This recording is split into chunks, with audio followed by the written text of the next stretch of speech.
Hi, Kieran. Hi, Sue. We decided, didn't we, that we would like to have more of a conversation together about education generally. See, I work mostly with families who've got children and young people with additional needs, and you work directly with children and young people with additional needs and also with schools.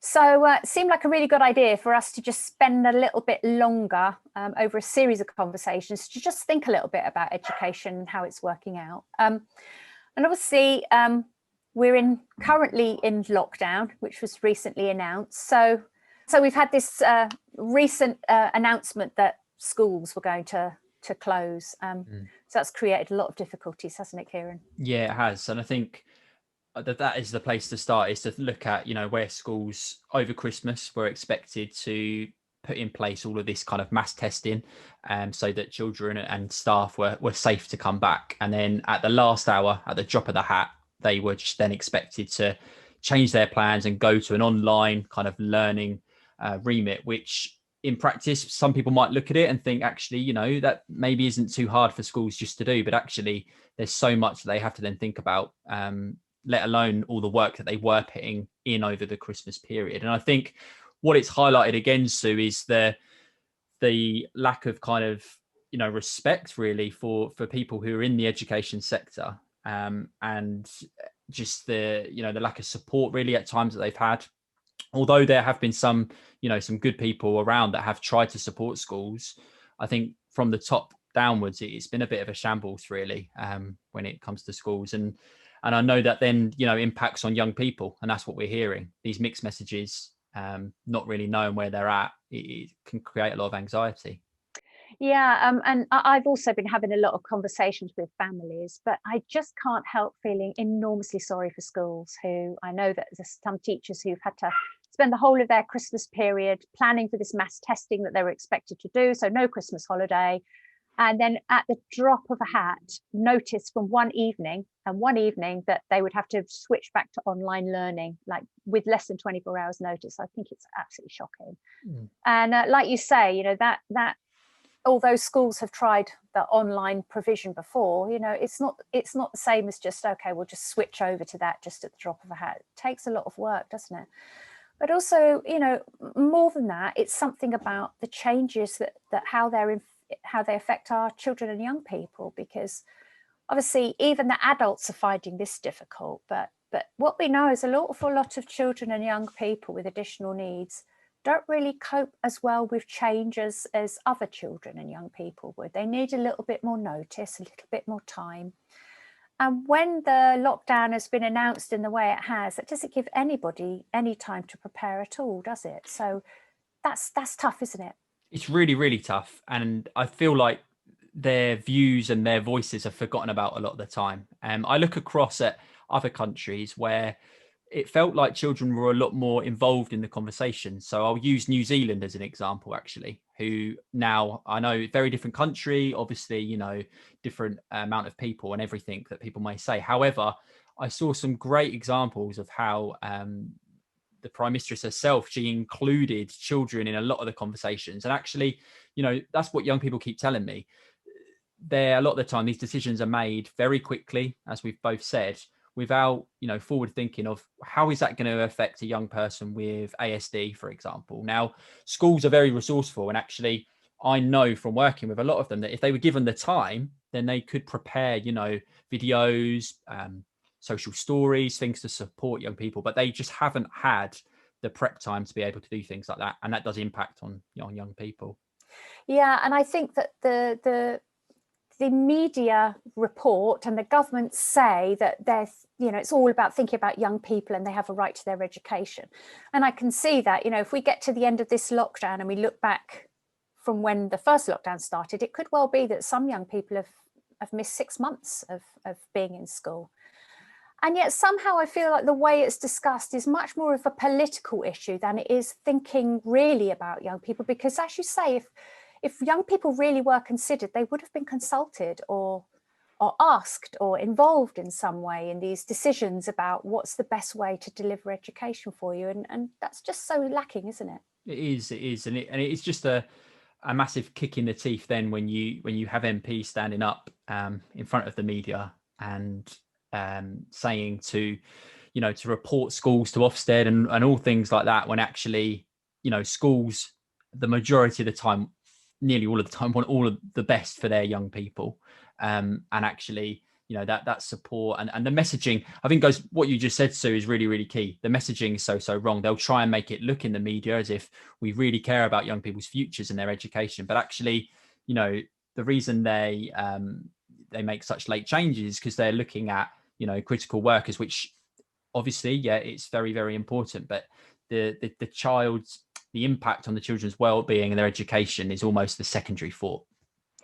Yeah, and the government have actually expanded the definition of critical workers. So there are many more sectors and occupations that are now considered to be critical workers. And, you're absolutely right, Kieran, that of course we need those people to be going back and working so that our services can run. Yes, we do. But unfortunately, what happens is that the vulnerable young people who have additional needs, who maybe don't have an education, health and care plan, which is the legally enforceable document, those who don't have an education, health and care plan are sometimes the ones who are then not being offered places. And like you say, I know schools are doing everything within their power, but because the critical worker description has been extended, it means the demand within schools for places now is much higher than it was first lockdown. So, that makes me very concerned about this vulnerable group of young people who really, really need to be in school. Yeah, as you say, Sue, they're the children that then fall through the gaps because the provision, the support is not recognised, is not there. And this will have, a big impact moving forwards. And you mentioned there are higher numbers in, but actually then that can make children and parents even more anxious because they're hearing those messages coming out, and they'll start to think, well, actually, when is it going to be safe for my child to return again? How much longer are they going to miss of their education? And that puts more pressure on home learning and the things that they're trying to do now.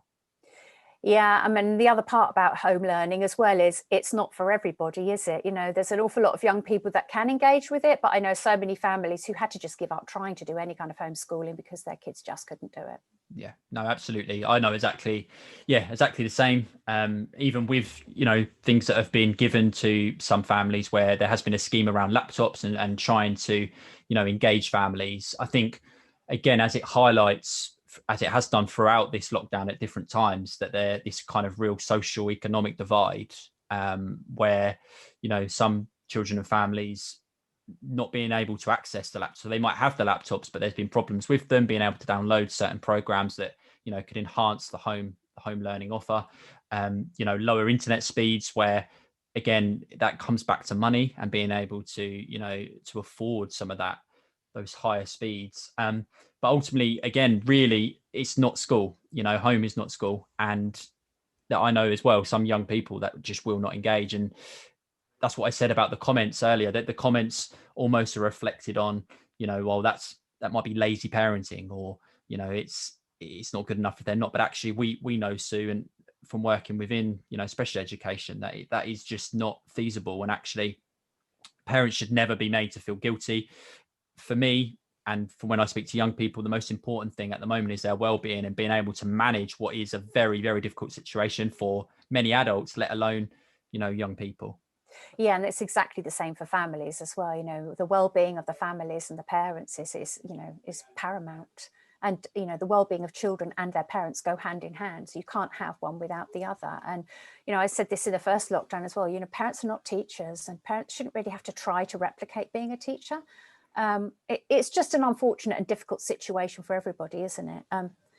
So we can sympathise, can't we, with schools and people working in schools, and not to mention making schools safer for the adults to work in.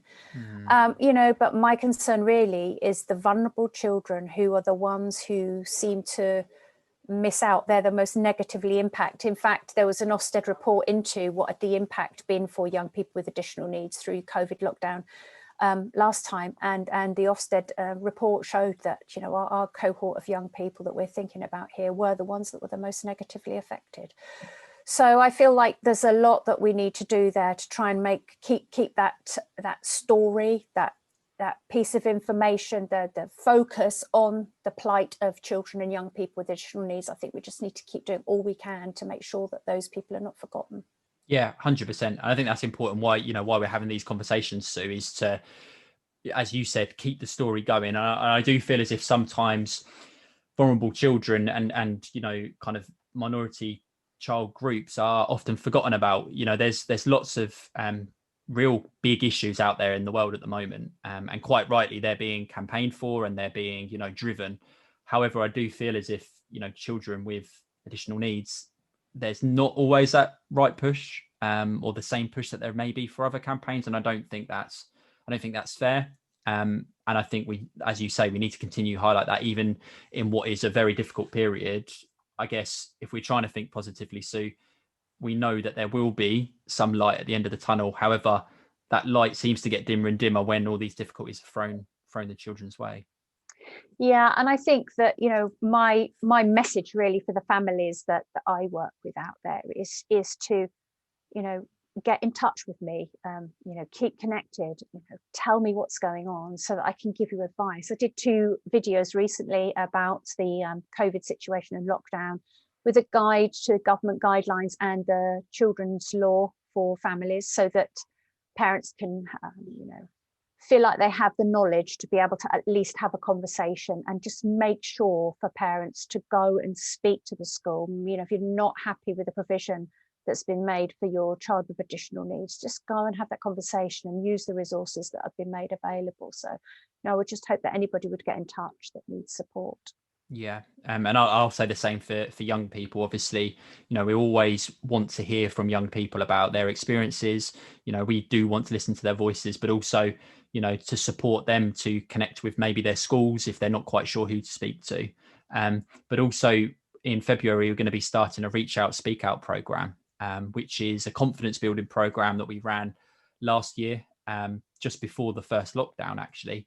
And we're going to be taking that offer online. So 2 of our young ambassadors, Mason and Charlie, are going to be leading that. So it's a 5-week course, and basically is all around boosting confidence and reducing anxiety, and looking at how you can prepare yourself for the future. So spaces for the junior group, which will be running on a Saturday morning from 11 till 12, are nearly full.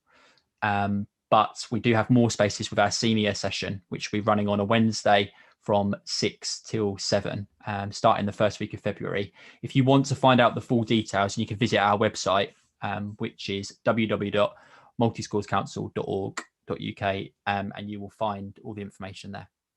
That sounds absolutely amazing, Kieran. Well done. That's a brilliant, exciting programme.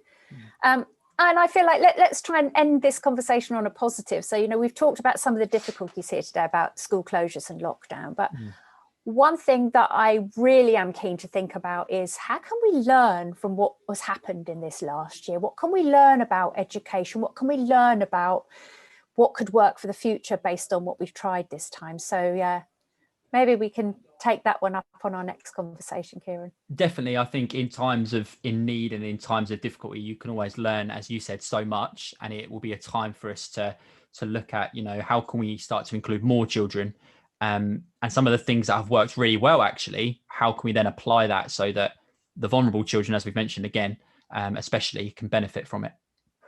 Yeah, and I think we know that any good, impactful social movement begins from the bottom up. So every single young person and every single family's voice that can be heard can make a difference. Absolutely.